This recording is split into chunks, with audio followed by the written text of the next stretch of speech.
Alhasil, berbekal nebeng dengan Sultan, aku memutuskan untuk ke Simpang.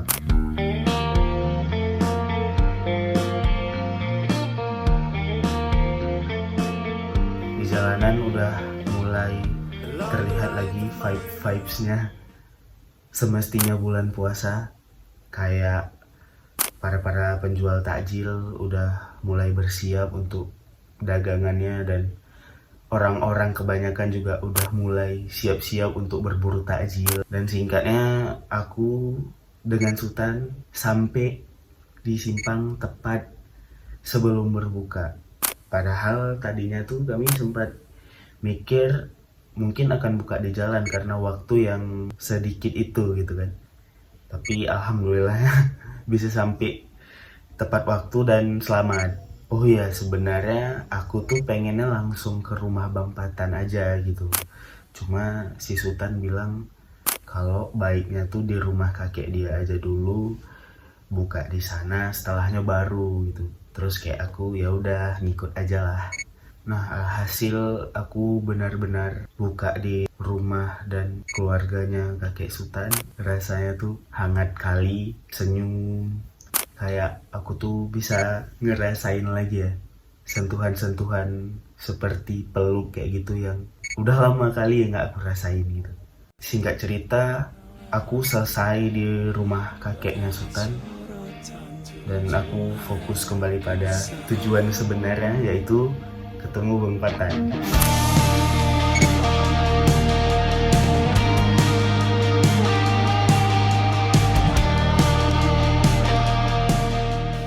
Aku sama dengan Sultan, si Bang Patan sama kawannya yang namanya Kak Syahnas.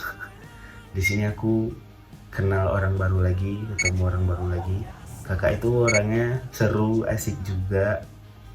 Terus aneh juga. Aku terkejut dikit pas aku tanya, jadi ceritanya kayak mana kak? Kok bisa kenal gitu sama Bang Patan? Terus dia jawab kayak, oh iya, waktu itu kami kenalnya dari WeChat.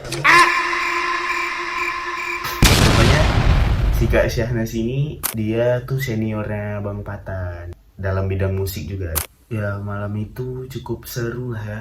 Walaupun Sultan mutusin buat pulang duluan, tapi kami sempat yang kayak cerita panjang dan ya ngobrol tentang banyak hal lah. Sebelum akhirnya semuanya mutusin juga buat pulang gitu. Nah, sesampainya di rumah, pintu dibuka sama mama Bang Patan, ibu. Terus kalimat yang pertama langsung dilayangkan itu, ajak kawannya makan Patan. Disitu aku kayak, setelah itu aku masuk, beres-beres, terus masuk ke kamarnya Bang Patan. Ya udah rebahan sejenak sambil menunggu sahur juga. Dan akhirnya aku beneran sahur dengan Bang Patan dan keluarganya. Bang Patan punya 4 adik, cuma yang waktu itu lagi di rumah Hanan sama Eca. Bang Patan tuh suka kali ngegangguin adiknya, membangun interaksi selayaknya kawan gitu. Jadi kayak saling ejek-ejekan, saling ngetawain, saling ngekokoin. Dan menurut aku sendiri, pemandangan itu seru aja.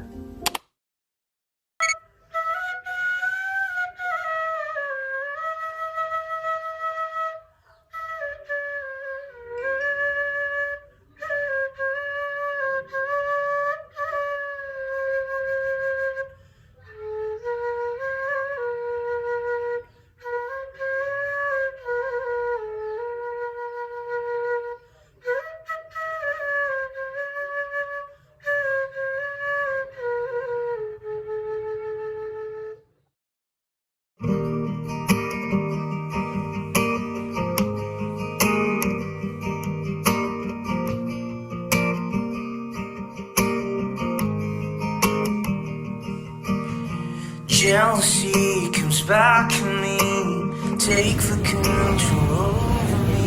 I'm losing myself. besoknya di sore hari aku bersiap-siap dan akhirnya aku memutuskan kembali untuk bisa pergi ke rumah saudaraku itu. Saudaraku ini adalah Makwoku. Aku biasa memanggilnya dengan nama Makpi. Dia ini adalah adiknya ayahku. Dan fun fact-nya, dia yang kasih nama aku. Jadi namaku yang Muhammad Alfad Asyari, nah itu hasil dari pemberian dia. Terus lebih dari itu juga dia yang paling mendekati dengan sosok ayah. Entah kenapa waktu lagi dengan Makpi itu aku kayak seakan ngerasain lagi terflashback tiba-tiba momen-momen yang pernah aku rasain dulu sama ayah. Dan akhirnya aku sampai juga di rumah Makpi. Satu hal yang aku sadari, ternyata anak-anaknya udah pada gede. Dek Faruk udah bukan anak kecil yang nyebelin lagi. Meme yang sekarang juga udah remaja dan lebih kalem. Niken yang masih sama, selalu galau dan patah hati. Namun mereka semua tetap adik-adik aku. Walaupun kita nggak begitu dekat ya, tapi sehat-sehat lah kalian.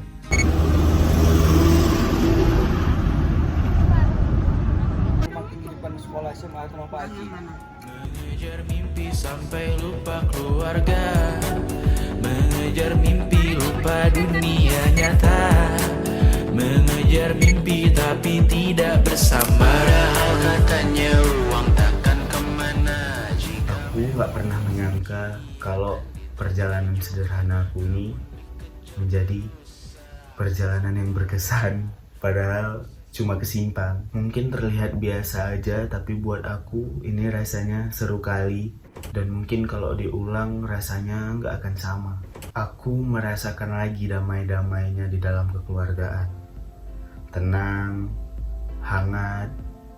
Akhirnya aku bisa melihat dan merasakan lagi pemandangan-pemandangan kayak gitu.